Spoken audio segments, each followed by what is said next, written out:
છો બધા? ઘણા લાંબા સમયે આપણે મળ્યા, ત્યારબાદ આપણે સેમેસ્ટર 2 સ્ટાર્ટ કરીએ, એટલે કે unit number 1 English, unit number 1 taste of India, કે જુદા જુદા ઇન્ડિયાના ટેસ્ટ. એટલે કે ટેસ્ટ મીન્સ એ આપણે સ્વાદ નથી લેવાનો, બરોબર? ટેસ્ટ મીન્સ તો કે બધી વસ્તુનો અલગ અલગ ટેસ્ટ હોય, એનો સ્વભાવ હોય છે, બરોબર? ઘણા એવા મિનિંગ થતા હોય છે. આપણી મેઇન અહીંયા એક્ટિવિટી નંબર પાછળ આપેલું છે, જસ્ટ અહીંયા એક પોયમ આપેલી છે. એક્ટિવિટી નંબર 1 રેક્ટાઇટ ધ પોયમ, એટલે કે પોયમને યાદ કરો. આપણે જોઈએ, શીખીએ એને. માઇન્ડ એક્ટિવિટી ડે, કે મગજને સતત પ્રવૃત્ત રાખવાનો દિવસ. અહીંયા એક બાળકની આખી વાર્તા જેવું પોયમ આપેલી છે કે એ આખો દિવસ શું કરે છે. તો જોઈએ બધાનું ધ્યાન પેજ નંબર 1 ઉપર. Activity number 1, I went to the city to see Mrs Sweety, કે હું સિટીમાં જાઉં છું, એટલે કે શહેરમાં જાઉં છું, ત્યાં મને મિસિસ સ્વીટીને મેં જોયા. સી ગેવ મી અ રૂપી ટુ બાય અ ટોફી, એણે મને પૈસા આપ્યા શેના માટે? ટોફી, ચોકલેટ ખરીદવા માટે, બરોબર? તમે અહીંયા ચિત્રની અંદર જોઈ શકો છો, ચોકલેટ ફર્સ્ટ બતાવે છે. ચોકલેટ ખરીદવા માટે એણે મને પૈસા આપ્યા. ધ ટોફી વોઝ સોર, પણ ચોકલેટ કેવી છે? ખાટી. સો આઈ બોટ અ ફ્લાવર, કે ચોકલેટ ખાટી હતી તો મેં શું ખરીદ્યું? ફ્લાવર ખરીદ્યું.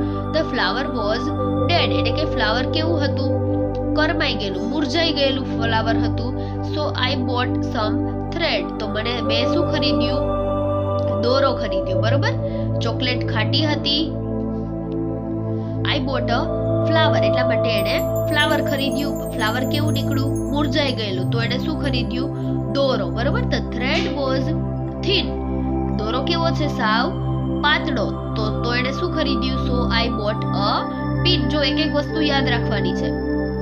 ચોકલેટ ખાટી હતી, ફ્લાવર ડેડ હતું, એટલે કે મુરઝાઈ ગયેલું હતું, દોરો છે એ સાવ થીન હતો, તો એણે શું ખરીદ્યું? Pin. So I bought a pin, એટલે કે ટાચડી ખરીદી. પણ the pin was sharp, pin છે એ એકદમ તેજ હતી, એમ શાર્પ હતી, કોઈને લાગી જાય એવી હતી, તો એણે શું ખરીદ્યું?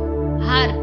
સો આઈ બોટ અ હાર્પ, એટલે કે વગાડવાનું એક સંગીતનું સાધન ખરીદ્યું. The harp wouldn't play, so I gave it અવે, કે હાર્પ છે એ વગાડ્યું નહીં, પ્લે ન થયું, એટલે શું એણે પાછું આપી દીધું. I want to back to the city to see Mrs Sweety, અને તે પાછો શહેરમાં જાય છે, ત્યાં એણે મિસિસ સ્વીટીને જોયા, બરોબર? આખી પોયમ તમને સમજાઈ ગઈ. આના ઘણા એમસીક્યુ આપણે વર્કબુકની અંદર પણ છે, જે તમારે યાદ રાખવાના છે.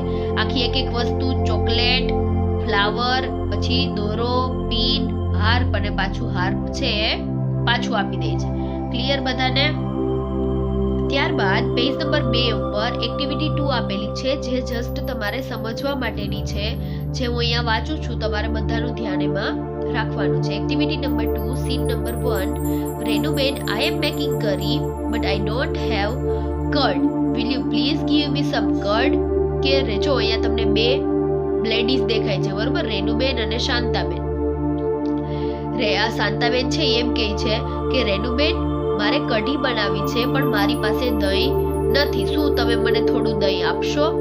Yes sure Shantaben, here you are. આ રેનુબેન છે એ શું કહે છે કે હા શાંતાબેન લઈ જાઓ. ત્યાર પછી scene number 2, Venuben, I am making curry, I don't have a gram flour, will you please lend me some gram flour, sorry, કે શું કહે છે કે વેનુબેન, મારે કઢી બનાવી છે પણ મારી પાસે ગ્રામ ફ્લોર, એટલે કે ચણાનો લોટ નથી, શું તમે મને થોડો ચણાનો લોટ ઉધાર આપશો? લેન્ડ મી, એટલે થોડોક ઉધાર આપશો, હું તમને પાછો આપી જઈશ. ઓફકોર્સ શાંતાબેન, વાય નોટ, કે હા શાંતાબેન લઈ જાઓ. ત્યાર પછી ત્રીજું સીન છે, એટલે કે ત્રીજું દ્રશ્ય છે. એમાં હેમુબેન, આર યુ ધેર, કે હેમુબેન તમે શું ઘરમાં છો? Please Shantaben, Hemu is not at home, how can I help you? જો અહીંયા એના હસબન્ડ છે કે કોઈ બી વ્યક્તિ છે એમ કહે છે કે શાંતાબેન, હેમુ છે એ ઘરમાં નથી, હું શું તમારી મદદ કરી શકું છું? ત્યારે જે બેન છે એની ઘરે આવ્યા છે, શું કહે છે? Rakeshbhai, I am making curry today but I don't have curry leaves, will you please give me some curry leaves? શું કહે છે બેન? કે રાકેશભાઈ મારે આજે કઢી બનાવી છે પણ મારી પાસે કરી લીવ્સ એટલે કે મીઠો લીમડાના પાંદડા નથી, તો શું તમે મને કરી લીવ્સ આપશો એટલે કે લીમડાના પાન આપશો? તો રાકેશભાઈ શું જવાબ આપે છે? Shantaben, you already have curd and gram flour with you. Hemu is making curry today. Please don't make it yourself. We will send you some curry when it is ready. બરોબર, રાકેશભાઈ શું કહે છે કે શાંતાબેન તમે ઓલરેડી અમારા ઘરેથી દહીં અને ચણાનો લોટ લઈ જ ગયા છો.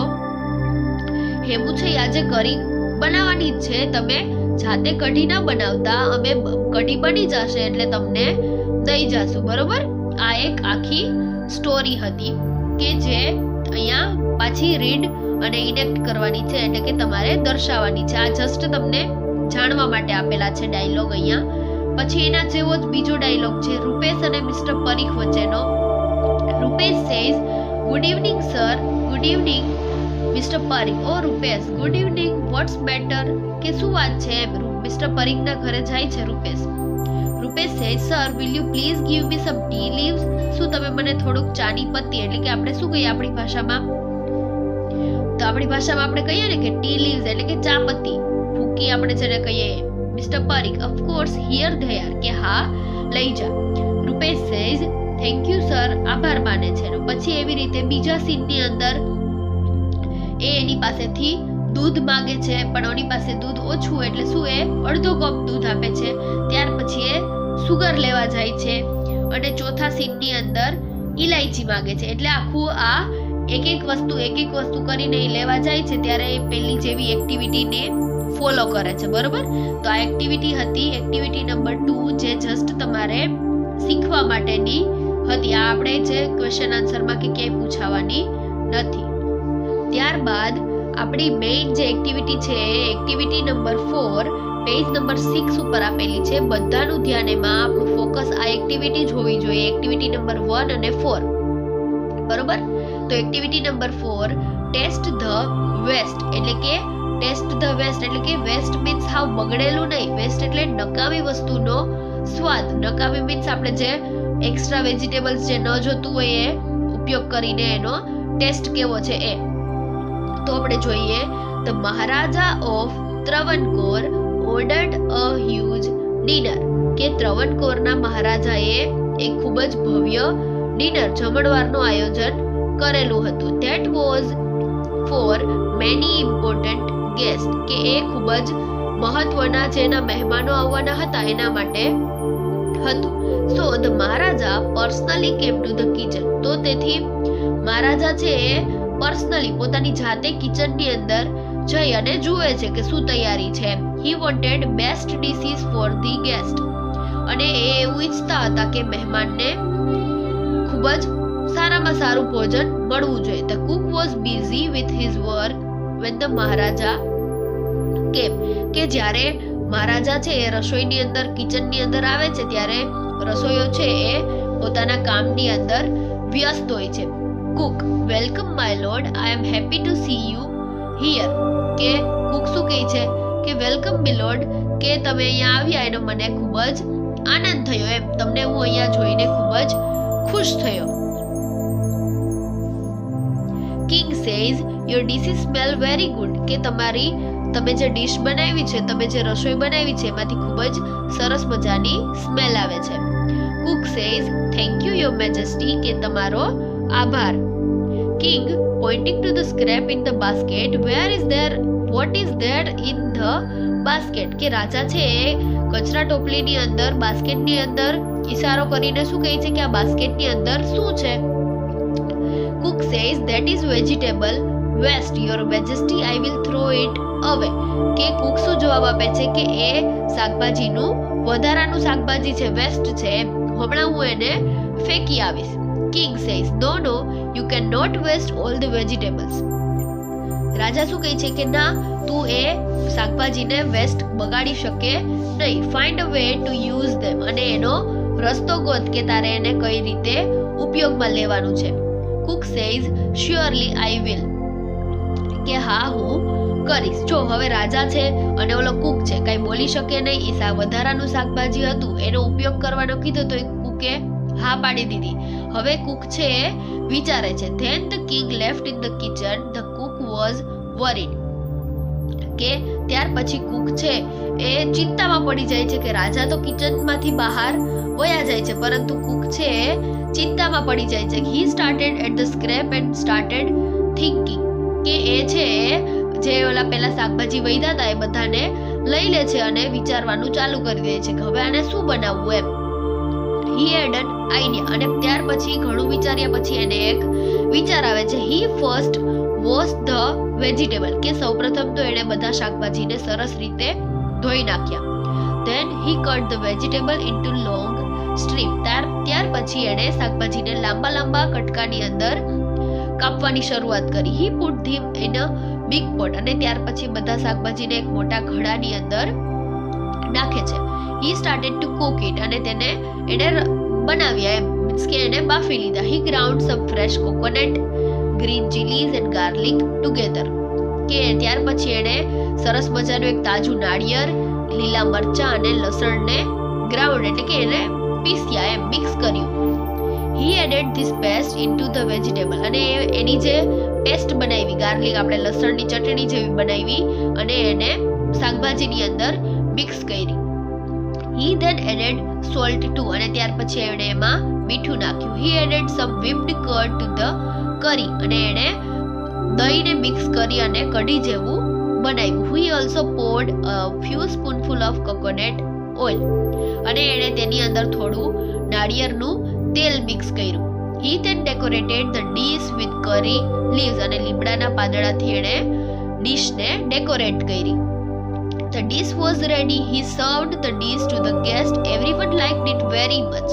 અને આ જે એક નવી ડીશ હતી એ તૈયાર થઈ ગઈ. એણે મહેમાનોને સામે સર્વ કરી, પીરસ્યું એને, પણ બધા લોકોને છે આ ડીશ ખૂબ જ પસંદ આવી.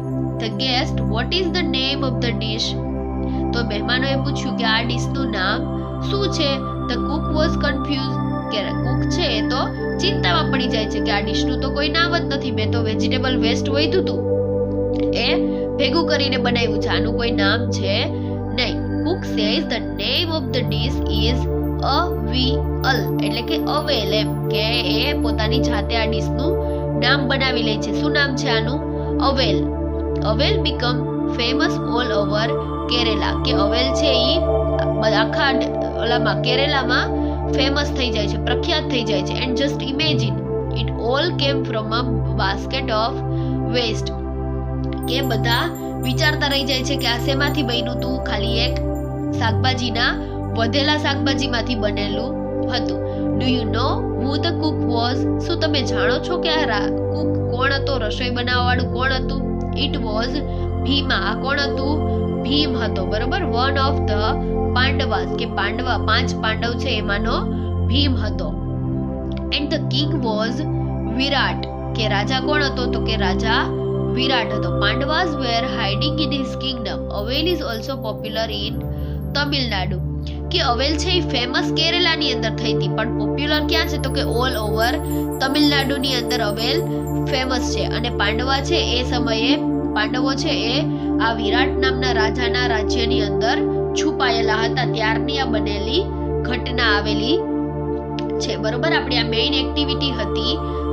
આ વિડીયો જોયા પછી તમારે લોકોએ આ લેસન રીડ કરવાનું છે અને અંડરલાઈન કરી જે વર્ડ ન સમજાય એ વિચારવાનો છે, અથવા તો શબ્દાર્થની અંદરથી એનો મીનિંગ જોવાનો છે.